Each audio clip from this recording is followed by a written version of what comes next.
Hello students, welcome to my channel science Educom. कल असी aerobic ते एनारोबिक रेस्पिरेशन के डिफरेंस कर चुके हैं। मैं एक बार फिर दस देवां कि ग्लूकोज जिहड़ा है इन दी एबसेंस ऑफ ऑक्सीजन जिहड़ा इथेनॉल ते कार्बन डाइऑक्साइड ते एनर्जी विच जिहड़ा है कन्वर्ट हुंदा है, जद कि presence of oxygen they which carbon dioxide ते वाटर दे विच जिहड़ा है कन्वर्ट होएगा, नाल एनर्जी जिहड़ी है रिलीज होएगी। ये असी कर चुके हैं। मैं थोड़ा जिहड़ा ब्रीफ च तुहानूं दस दित्ता है। अज असी जिहड़ा है ह्यूमन रेस्पिरेटरी सिस्टम जिहड़ा वो करांगे। देखो ध्यान नाल सुनना है। मैं जिहड़ा अज बुक तो इस करके करवा रही हूं क्योंकि फिर डायग्राम की बहुत प्रॉब्लम आती है बच्चों नूं डायग्राम चंगी तरह समझ नहीं लगती, इस करके बुक चो मैं नाल नाल एक्सप्लेन करांगी, नाल तुहानूं डायग्राम से पूरी जिहड़ी है एक्सप्लेन करके दसांगी। Terrestrial organism use the oxygen in the atmosphere for respiration. सानूं पता है कि हुण जिन्ने भी टेरेस्ट्रीयल है जिहड़े लैंड उपर रहिंदे ने ऑर्गेनिज्म, वो ऑक्सीजन यूज करते ने जिहड़ी एटमोसफेयर चों लैंदे ने रेस्पिरेशन दे लई। This oxygen is absorbed by different organ in different animals. सानू ये भी पता है कि डिफरेंट ऑर्गन हुंदे ने डिफरेंट एनीमल्स दे जिहड़े ऑक्सीजन जिहड़ी अब्जॉर्ब करते ने। All these organ have a structure that increase the surface area. ये सारे ऑर्गन जिहड़े ने इन्हां कोल एक स्ट्रक्चर हुंदी है जिहड़ी की कर दिंदी है, सरफेस एरिया नू इनक्रीज कर दिंदी है, which is in contact with the oxygen rich atmosphere. जिहड़े एटमोसफेयर जिहड़ा हैगा ऑक्सीजन रिच दे कॉन्टैक्ट विच हुंदे ने। Since the exchange of oxygen and carbon dioxide has to take place across the surface, इस करके जिहड़ा है ऑक्सीजन ते कार्बन डाइऑक्साइड दा एक्सचेंज जिहड़ा वो होवेगा across the surface. This surface is very fine, कहंदे बड़ा सरफेस जिहड़ा फाइन होवेगा ते डेलीकेट हुंदा है। In order to protect the surface, it is usually placed within the body। कहंदे इस करके इनू जिहड़ा है बॉडी दे विच प्लेस किया जाता है। So there have to be the passage that will take oxygen to this area। कहंदे इस करके जिहड़ा वो पैसेज जिहड़ा ऑक्सीजन दा जिहड़ा हो सके, अंदर ऑक्सीजन जिहड़ी जा सके। In addition there is a mechanism, कहंदे इहदे अलावा जिहड़ा मैकेनिज्म हुंदा है for moving the air in and out of this area where the oxygen is absorbed. कहंदे इस करके जिहड़ा एक मैकेनिज्म भी हुंदा है कि असीं ऑक्सीजन अंदर लैके जाइए ते बाहर जिहड़ी है कार्बन डाइऑक्साइड कड्ढीए। एक जिहड़ा मैं तुहानूं जिहड़ा जदों करवाया सी रेस्पिरेशन दा, मैं ब्रीथिंग दा प्रोसैस जिहड़ा वो नहीं दस्सिया सी।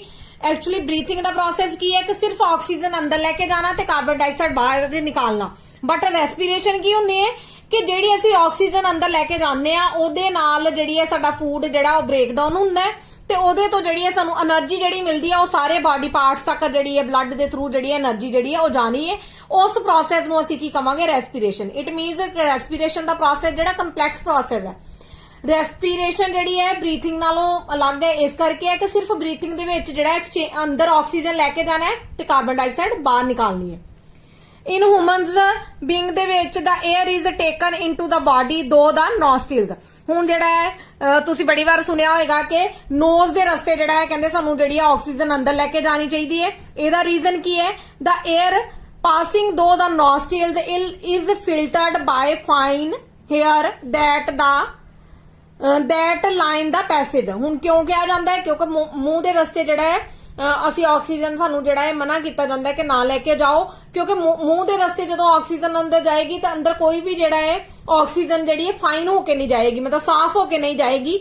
बट जिहड़े साडे नॉस्ट्रिल्स ने, जिहड़े नोज दे अंदर जिहड़े ने दो तुसीं देखदे हो होल्स, ओ नॉस्ट्रिल्स ने, उन्हां दे रस्ते जदों ऑक्सीजन जिहड़ी अंदर जांदी है तो फिल्टर्ड होके जांदी है। क्योंकि तुसीं देखिआ कि साडे नोज दे अंदर जिहड़े ने हेयर हुंदे ने, ओ की करदे ने, ओ सारी एयर नू जिहड़ा है फिल्टर करके जिहड़ा है अंदर साफ हवा जिहड़ी है वो भेजदे ने।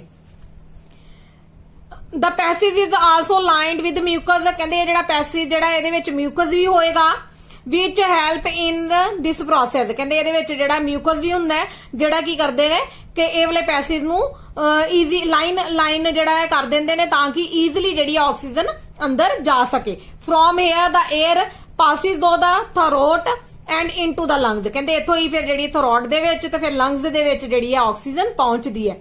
Rings of the cartilage are present in the throat. कहंदे साडे हुण जिहड़ा है जिन्हों तुसीं जिहड़ा है कहंदे हो रीढ़ दी हड्डी है ओहदे नाल जिहड़े ने कार्टिलेज ने ਉਹ ਜਿਹੜੇ ਨੇ ਕੀ ਕਰਦੇ ਨੇ, मैं अगे डायग्राम ਤੁਹਾਨੂੰ दिखानी आ, ਉਹ प्रेजेंट ਹੁੰਦੇ ਨੇ रिंग्स कार्टिलेज ਦੇ। These ensure that the air passage does not collapse। कहंदे ਇਹ ਜਿਹੜਾ ਹੈ ਇਹ ਸ਼ੋਰ ਕਰਦੇ ਨੇ ਕਿ 에ਅਰ ਦਾ ਪੈਸੇਜ ਜਿਹੜਾ ਉਹ ਮਿਕਸ मतलब collapse ਨਾ ਹੋ ਜਾਏ, ਜੁੜ ਨਾ ਜਾਏ ਆਪਸ ਦੇ ਵਿੱਚ।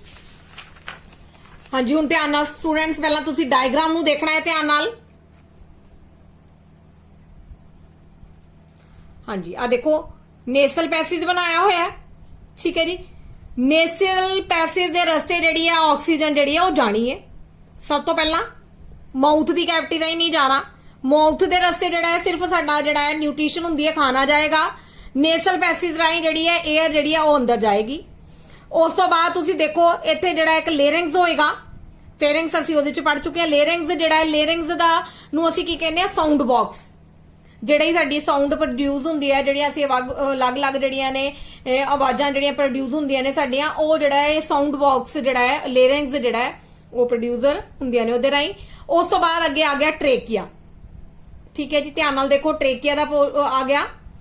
ਟ੍ਰੇਕੀਆ ਤੋਂ ਬਾਅਦ ਜਿਹੜੇ ਨੇ ਸਟਾਰਟ ਹੋ ਜਾਣੇ ਨੇ ਰਿੰਗਸ ਜਿਹੜੀਆਂ ਨੇ ਕਾਰਟਿਲੇਜ ਦੀਆਂ, ਠੀਕ ਹੈ।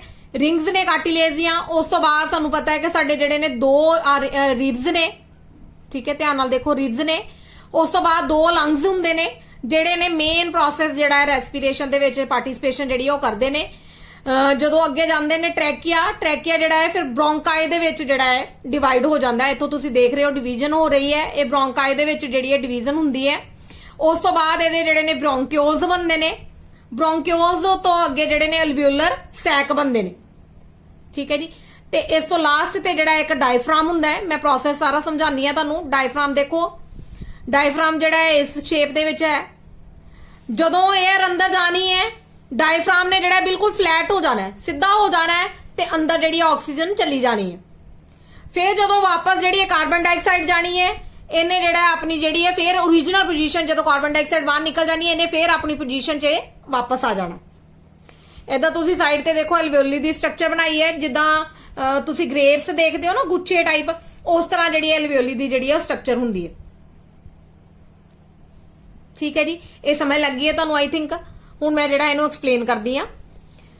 Within the lungs, the passage is divided into the small and smaller tubes, which finally terminate in the balloon-like structure, which are called alveoli. मैं ਦੱਸ ਚੁੱਕੀ ਆ ਕਿ ਇਹ ਜਿਹੜੀਆਂ ਨੇ ਇੱਕ balloon-like structure ਬਣਦੀਆਂ ਨੇ, ਜਿਨ੍ਹਾਂ ਨੂੰ ਅਸੀਂ alveoli ਕਹਿੰਦੇ ਆ। ਇਹ ਕੀ ਕਰਦੀਆਂ ਨੇ, ਪ੍ਰੋਵਾਈਡ ਕਰਦੀਆਂ ਨੇ surface where the exchange of gases take place, ਜਿੱਥੇ ਐਕਚੁਅਲੀ ਜਿਹੜਾ ਐਕਸਚੇਂਜ ਗੈਸਿਸ ਦਾ ਹੋਣਾ ਹੈ, ਠੀਕ ਹੈ ਜੀ। ਮੈਂ ਪਿੱਛੇ ਵੀ ਦੱਸਿਆ ਸੀ ਕਿ ਇਹਨਾਂ ਨੂੰ ਜਿਹੜਾ ਇੱਕ ਸਰਫੇਸ ਚਾਹੀਦਾ ਹੈ, ਉਹ ਜਿਹੜਾ ਐਲਵੀਓਲੀ ਪ੍ਰੋਵਾਈਡ ਕਰਦੇ ਨੇ ਤਾਂ ਕਿ ਜਿਹੜਾ ਐਕਸਚੇਂਜ ਗੈਸਿਸ ਦਾ ਹੋ ਸਕੇ। The wall of the alveoli contain an extensive network of the blood vessel, ਕਿਉਂਕਿ ਇਹਦੇ ਵਿੱਚ ਜਿਹੜੀਆਂ ਨੇ ਬਹੁਤ ਜ਼ਿਆਦਾ ਇੱਕ ਜਿਹੜਾ ਨੈਟਵਰਕ ਬਣਿਆ ਹੁੰਦਾ ਬਲੱਡ ਵੈਸਲ ਦਾ। As we have seen in earlier years when we breathe in we lift our ribs and flatten our diaphragm. ਮੈਂ ਦੱਸ ਦਿੱਤਾ ਹੈ ਕਿ ਜਦੋਂ ਅਸੀਂ ਸਾਹ ਅੰਦਰ ਲੈ ਕੇ ਜਾਂਦੇ ਆ, ਸਾਡੇ ਆਪਣੇ ਆਪ ਹੀ ਜਿਹੜੇ ਨੇ ਰਿਬਸ ਜਿਹੜੇ ਨੇ ਉਹ ਲਿਫਟ ਕਰਦੇ ਨੇ ਤੇ ਜਿਹੜਾ ਹੈ ਡਾਇਫਰਾਮ ਜਿਹੜਾ ਉਹ ਸਿੱਧਾ ਹੋ ਜਾਂਦਾ ਹੈ ਤੇ ਅੰਦਰ ਜਿਹੜੀ ਹੈ ਆਕਸੀਜਨ ਉਹ ਚਲੀ ਜਾਂਦੀ ਹੈ।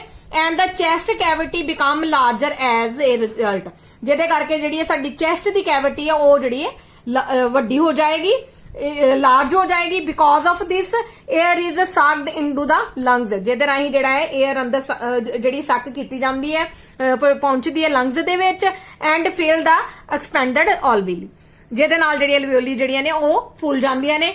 ਦਾ blood brings carbon dioxide from the rest of the body, ਜਦੋਂ ਜਿਹੜੀ ਹੈ ਸਾਡੀ ਆਕਸੀਜਨ ਜਿਹੜੀ ਹੈ ਸਾਡੇ ਖਾਣੇ ਦੇ ਨਾਲ ਮਿਕਸ ਹੋ ਜਾਂਦੀ ਹੈ, એનર્ਜੀ ਜਿਹੜੀ ਉਹਦੇ ਤੋਂ ਜਿਹੜੀ ਹੈ ਬਲੱਡ ਦੇ ਰਸਤੇ ਸਾਰੇ ਬਾਡੀ ਪਾਰਟਸ ਤੱਕ ਪਹੁੰਚ ਜਾਂਦੀ ਹੈ।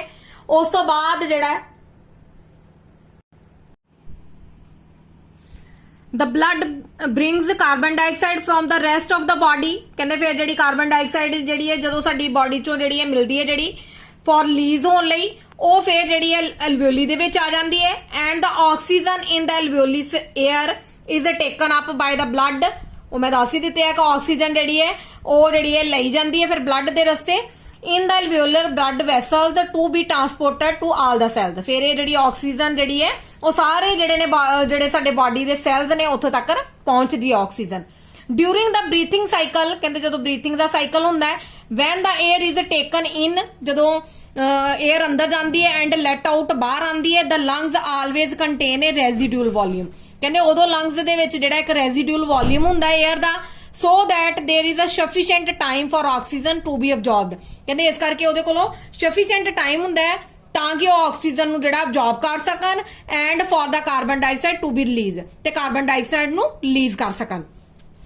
when the body size of animal is large, ਕਹਿੰਦੇ ਜਦੋਂ body size animal ਦਾ large ਹੋਏਗਾ, the diffusion pressure alone cannot be take care of oxygen delivery to all part of the bodies। ਮੰਨ ਲਓ ਜੇ ਅਸੀਂ ਕਹਿੰਦੇ ਆ ਕਿ ਡਿਫਿਊਜ਼ਨ ਦੇ ਰਸਤੇ ਜਿਹੜੀ ਹੈ ਸਾਡੀ ਰੈਸਪੀਰੇਸ਼ਨ ਹੋ ਸਕੇ, ਉਹ ਪੋਸੀਬਲ ਨਹੀਂ ਹੈਗੀ। ਕਿਉਂਕਿ ਜਦੋਂ ਜਿਹੜੇ ਨੇ ਐਨੀਮਲਸ ਵੱਡੇ ਹੋਣਗੇ ਉਹਨਾਂ ਦਾ ਬਾਡੀ ਸਾਈਜ਼ ਜ਼ਿਆਦਾ ਹੋਏਗਾ, ਡਿਫਿਊਜ਼ਨ ਪ੍ਰੈਸ਼ਰ ਜਿਹੜਾ ਹੈ ਉਹ ਕੱਲਾ ਜਿਹੜਾ ਪੋਸੀਬਲ ਨਹੀਂ ਹੈ ਕਿ ਆਕਸੀਜਨ ਦੀ ਡਿਲੀਵਰੀ ਸਾਰੇ ਪਾਰਟਸ ਨੂੰ ਦੇ ਸਕੇ। Instead, respiratory pigment take up oxygen from the air। ਕਹਿੰਦੇ ਇਹਦੇ ਤੋਂ ਇਲਾਵਾ ਜਿਹੜੀਆਂ respiratory pigments ਨੇ ਉਹ ਆਕਸੀਜਨ ਜਿਹੜੀਆਂ 에ਅਰ ਤੋਂ ਲੈਂਦੀਆਂ ਨੇ ਤੇ ਇਹਨੂੰ ਜਿਹੜੀਆਂ ਨੇ ਲੰਗਸ ਦੇ ਵਿੱਚ ਜਿਹੜੀਆਂ ਨੇ ਪਹੁੰਚਾਉਂਦੀਆਂ ਨੇ and carry it to the tissue, ਤੇ ਟਿਸ਼ੂ ਤੱਕ ਜਾਂਦਾ ਹੈ। Which are deficient in oxygen before leaving it, ਜਿਹੜੇ ਆਕਸੀਜਨ ਦੇ ਜਿਨ੍ਹਾਂ ਦੇ ਵਿੱਚ ਜਿਹੜੀ ਡੈਫੀਸ਼ੀਐਂਟ ਹੋਏਗੀ before leaving it. In human beings ਦੇ ਵਿੱਚ ਕੀ ਹੁੰਦਾ ਹੈ ਕਿ ਰੈਸਪੀਰੇਟਰੀ ਪਿਗਮੈਂਟ ਕਿਹੜੀ ਹੈਗੀ ਹੈ, ਹੀਮੋਗਲੋਬਿਨ, ਜਿਹਦੇ ਕਰਕੇ ਸਾਡਾ ਬਲੱਡ ਦਾ ਕਲਰ ਰੈੱਡ ਹੈ। ਠੀਕ ਹੈ ਜੀ, ਜਦੋਂ ਅਸੀਂ ਡਾਕਟਰ ਕੋਲ ਚੈੱਕ ਕਰਵਾਉਂਦੇ ਆ ਤੇ ਅਸੀਂ ਆਣ ਕੇ ਕਹਿੰਦੇ ਆ ਕਿ ਜੀ ਸਾਡੀ ਜਿਹੜੀ ਹੈ 4 ਗ੍ਰਾਮ ਖੂਨ ਹੈ, 5 ਗ੍ਰਾਮ ਖੂਨ ਹੈ, ਉਹ ਖੂਨ ਨਹੀਂ ਹੁੰਦਾ, ਉਹ ਐਕਚੁਅਲੀ ਹੀਮੋਗਲੋਬਿਨ ਹੁੰਦੀ ਹੈ, ਜਿਹੜੀ ਸਾਡੀ ਡਾਕਟਰ ਜਿਹੜਾ ਉਹ ਦੱਸਦਾ ਹੈ ਕਿ ਜਿਹਨੂੰ ਮੇਜਰ ਕੀਤਾ ਜਾਂਦਾ ਹੈ, ਡਾਕਟਰ ਮੇਜਰ ਕਰਕੇ ਸਾਨੂੰ ਦੱਸਦੇ ਨੇ ਕਿ 5 ਗ੍ਰਾਮ ਹੈ ਜਾਂ 10 gram. Which has been A very high infinity for oxygen, ਜਿਹੜਾ ਹੈ ਆਕਸੀਜਨ ਦੇ ਨਾਲ ਉਹਦੀ ਇਨਫਿਨਿਟੀ ਹੁੰਦੀ ਹੈ ਕਿ ਉਹ ਜਿਹੜੀ ਆਕਸੀਜਨ ਦੇ ਨਾਲ ਮਿਲ ਜਾਂਦੀ ਹੈ। This pigment is present in the red blood corpuscle. ਇਹ ਪ੍ਰੈਜ਼ੈਂਟ ਕਿੱਥੇ ਹੁੰਦੇ ਨੇ, ਆਰਬੀਸੀਜ਼ ਦੇ, ਜਿਹਨੂੰ ਅਸੀਂ ਰੈੱਡ ਬਲੱਡ ਕਾਰਪਸਲ ਕਹਿੰਦੇ ਆ। Carbon dioxide is more soluble in water, ਕਹਿੰਦੇ ਕਾਰਬਨ ਡਾਈਆਕਸਾਈਡ ਜ਼ਿਆਦਾ ਸੋਲੇਬਲ ਹੁੰਦੀ ਹੈ, ਪਾਣੀ ਵਿੱਚ ਜ਼ਿਆਦਾ ਮਿਕਸ ਹੋ ਜਾਂਦੀ ਹੈ then the oxygen, and hence is mostly transported in the dissolved form in our blood। ਕਹਿੰਦੇ ਇਸੇ ਕਰਕੇ ਜਿਹੜੀ ਉਹ ਕਾਰਬਨ ਡਾਈਆਕਸਾਈਡ ਹੈ ਇਹ ਜਿਹੜੀ ਡਿਸੋਲਵਡ ਫਾਰਮ ਦੇ ਵਿੱਚ ਜਿਹੜੀ ਟਰਾਂਸਪੋਰਟ ਹੁੰਦੀ ਹੈ ਸਾਡੇ ਬਲੱਡ ਦੇ ਵਿੱਚ। ਆਈ ਥਿੰਕ ਤੁਹਾਨੂੰ ਜਿਹੜਾ ਹੁਣ ਇਹ ਰੈਸਪੀਰੇਟਰੀ ਸਿਸਟਮ ਜਿਹੜਾ ਹੈ ਸਮਝ ਲੱਗ ਗਿਆ। ਫਿਰ ਵੀ ਜੇ ਤੁਹਾਡੀ ਕੋਈ ਕੁਐਰੀ ਹੋਏਗੀ ਤਾਂ ਤੁਸੀਂ ਜਿਹੜਾ ਮੈਨੂੰ ਕਮੈਂਟ ਕਰਕੇ ਪੁੱਛ ਲੈਣਾ ਹੈ। ਇੱਕ ਵਾਰ ਮੈਂ ਡਾਇਗਰਾਮ ਤੁਹਾਨੂੰ ਫਿਰ ਦੁਬਾਰਾ ਦੱਸ ਦਵਾਂ, ਕਿਉਂਕਿ ਤੁਸੀਂ ਇਹ ਡਾਇਗਰਾਮ ਜਿਹੜੀ ਹੈ ਆਪਣੀ ਕਾਪੀਜ਼ ਦੇ ਉੱਪਰ ਨੋਟ ਡਾਊਨ ਕਰਨੀ ਹੈ। ਧਿਆਨ ਨਾਲ ਫਿਰ ਦੇਖ ਲਓ, ਨੇਸਲ ਪੈਸੇਜ ਹੈ, ਉਸ ਤੋਂ ਬਾਅਦ ਜਿਹੜਾ ਹੈ ਤੁਹਾਡਾ ਲੇਰਿੰਗਸ ਹੈ, ਲੇਰਿੰਗਸ ਤੋਂ ਬਾਅਦ ਜਿਹੜਾ ਇੱਕ ਮੈਂ ਤੁਹਾਨੂੰ ਦੱਸਣਾ ਸੀ ਕਿ ਜਿਹੜਾ ਹੈ ਐਪੀਗਲੋਟਸ ਹੁੰਦਾ ਹੈ ਜਦੋਂ ਉਹ, ਹਾਂਜੀ ਅਸੀਂ ਉਹ ਦੂਸਰੇ ਵਿੱਚ ਪੜ ਚੁੱਕੇ ਹਾਂ, ਵੈਸੇ ਇਹਦੇ ਵਿੱਚ ਨਹੀਂ ਅਸੀਂ ਕਰਾਂਗੇ। ਟ੍ਰੇਕੀਆ ਹੈ, ਉਸ ਤੋਂ ਬਾਅਦ ਜਿਹੜੇ ਨੇ ਕਾਰਟਿਲੇਜ ਦੀ ਰਿੰਗ ਹੈ, ਲੰਗਸ ਨੇ ਸਾਡੇ, ਠੀਕ ਹੈ, ਉਹ ਮੈਂ ਦੱਸ ਦਿੱਤਾ। ਜਦੋਂ ਇੱਥੇ ਟ੍ਰੇਕੀਆ ਜਿਹੜਾ ਹੈ ਉਹ ਬ੍ਰੋਂਕਾਈ ਦੇ ਵਿੱਚ ਡਿਵਾਈਡ ਹੋ ਜਾਂਦਾ ਹੈ, ਬ੍ਰੋਂਕਾਈ ਤੋਂ ਅੱਗੇ ਜਿਹੜੇ ਨੇ ਉਹਦੇ ਬ੍ਰੋਂਕਿਓਲਸ ਹੁੰਦੇ ਨੇ, ਤੇ ਉਸ ਤੋਂ ਅੱਗੇ ਜਿਹੜੇ ਨੇ ਐਲਵੇਓਲਸ ਸੈਕ। ਫਿਰ ਵੀ ਜੇ ਤੁਹਾਨੂੰ ਕੋਈ ਜਿਹੜੀ ਹੈ ਪ੍ਰੋਬਲਮ ਹੋਏਗੀ ਤਾਂ ਤੁਸੀਂ ਮੈਨੂੰ ਕਮੈਂਟ ਕਰਕੇ ਪੁੱਛ ਲੈਣਾ। Thank you for watching my video.